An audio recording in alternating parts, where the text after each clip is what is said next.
राधे राधे दोस्तों, आइए हमारे चैनल अलौकिक श्रद्धा में आपका स्वागत है। आज हम इस वीडियो में वैशाख माह महत्तम कथा अध्याय 7 सुनेंगे। सूत जी बोले, महर्षियों, इस विषय में एक प्राचीन इतिहास है जिसमें एक ब्राह्मण और धर्मराज यमराज के संवाद का वर्णन है। आप इस संवाद को ध्यान पूर्वक सुनो।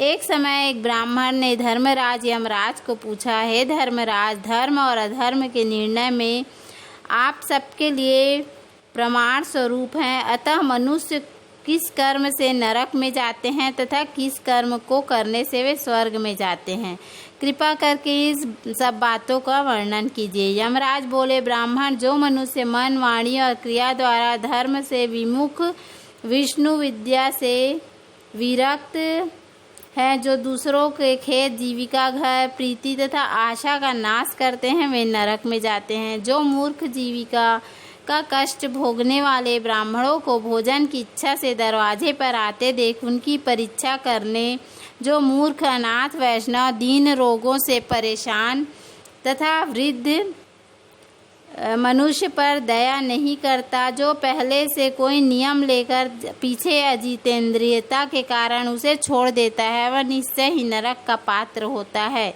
जो पापों को हरने वाला ध्यान और स्मरण करते हैं, वे श्री हरि के परम धाम को प्राप्त होते हैं। अतः यह सनातन श्रुति है।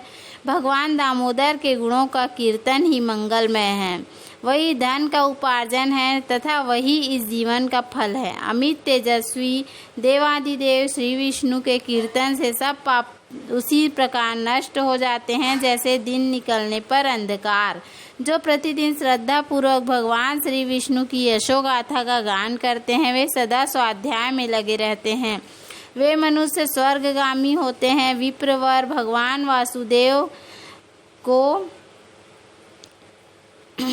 वासुदेव के नाम जप में लगे हुए मनुष्य पहले के पापी रहे हो तो भी भयानक यमदूत उनके पास नहीं आते। उनको छोड़कर कोई दूसरा ऐसा साधन नहीं देखता जो जीवों के संपूर्ण पापों का नाश करने वाला प्रायश्चित हो। जो मांगने पर प्रसन्न होते हैं, देकर प्रिय वचन बोलते हैं तथा जिन्होंने दान के फल का परित्याग किया हो,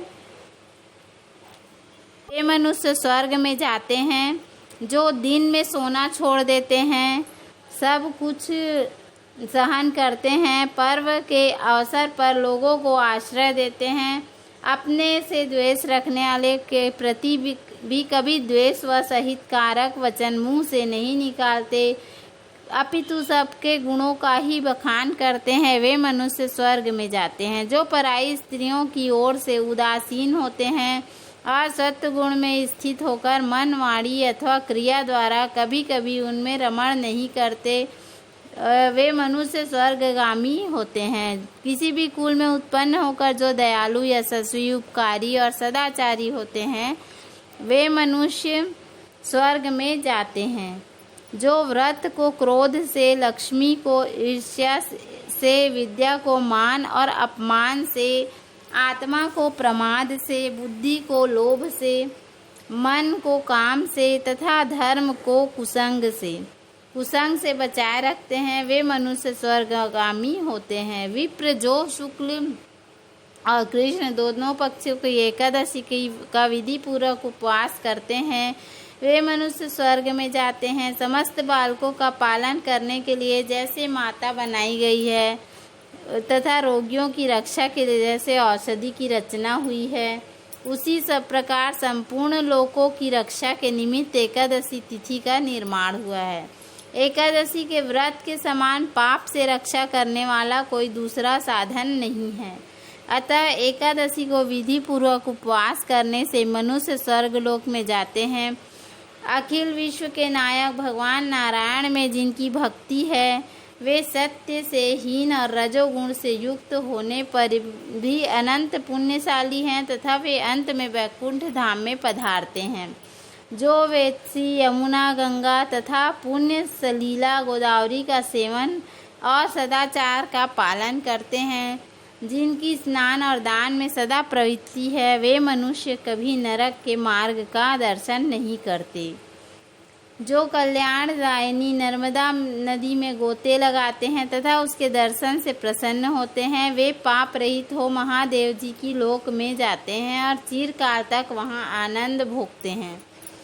जो मनुष्य चंबल नदी में स्नान करके शौच संतोष आदि नियमों का पालन करते हुए उसके तट पर विशेषतः व्यास आश्रम में 3 रात निवास करते हैं, वे स्वर्गलोक के अधिकारी माने गए हैं। जो गंगा के जल में अथवा प्रयाग केदार खंड पुष्कर व्यास आश्रम या प्रभास क्षेत्र में मृत्यु को प्राप्त होते हैं, वे विष्णु लोक में जाते हैं। जिनकी द्वारका में कुरुक्षेत्र में मृत्यु हुआ था, जो योगाभ्यास से मृत्यु को प्राप्त करते हैं अथवा मृत्यु काल में जिनके मुख से हरि के इन 2 अक्षरों का उच्चारण हुआ है, वे सभी भगवान श्री हरि के प्रिय हैं। विप्र जो द्वारकापुरी में 3 रात भी ठहर जाता है, वह अपनी 11 इंद्रियों द्वारा किए हुए सारे पापों को नष्ट करके स्वर्ग में जाता है। ऐसी वहाँ की मर्यादा है। एकादशी के पालन करने से पालन होने वाला धर्म तथा यज्ञ आदि के अनुष्ठान से उत्पन्न होने वाला धर्म, इन दोनों को विधाता ने तराजू पर रखकर तौला। उस समय इसमें पहले का ही पलड़ा भारी रहा। ब्राह्मण जो एकादशी का सेवन करते हैं तथा जो अच्युत अच्युत कहकर भगवान नाम का कीर्तन करते हैं, उन पर मेरा शासन नहीं चलता। मैं तो स्वयं उनसे बहुत डरता हूँ। जो मनुष्य प्रत्येक मास में 1 दिन अमावस्या को श्राद्ध के नियम का पालन करते हैं और ऐसा करने के कारण जिनके पितर सदा तृप्त रहते हैं, वे धन्य हैं, वे स्वर्गगामी होते हैं। भोजन तैयार होने पर जो आदरपूर्वक उसे दूसरों को परोसते हैं और भोजन देते समय जिनके चेहरे के रंग में परिवर्तन नहीं होता, वे विशिष्ट पुरुष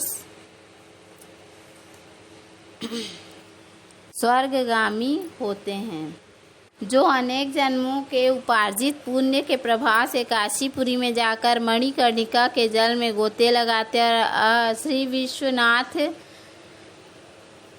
जी के चरणों में मस्तक झुकाते हैं, वे भी इस लोक में आने पर मेरे वंदनीय होते हैं। जो श्रीहरि की पूजा करके पृथ्वी पर कुश और तिल बिछाकर चारों ओर तिल बिखेरते हैं और लोहा तथा दूध देने वाली गोदान करके विधि पूर्वक मृत्यु को प्राप्त होते हैं, वे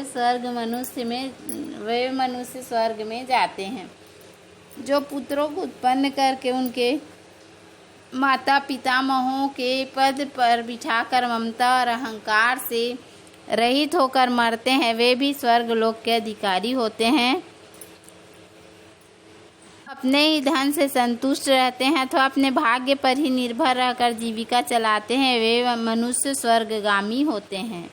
जो स्वागत करते हुए शुद्ध पीड़ा रहित मधुर तथा पाप रहित वाणी का प्रयोग करते हैं, वे लोग स्वर्ग में जाते हैं। जो दान धर्म में प्रवृत्त तथा धर्म मार्ग के अनुयायी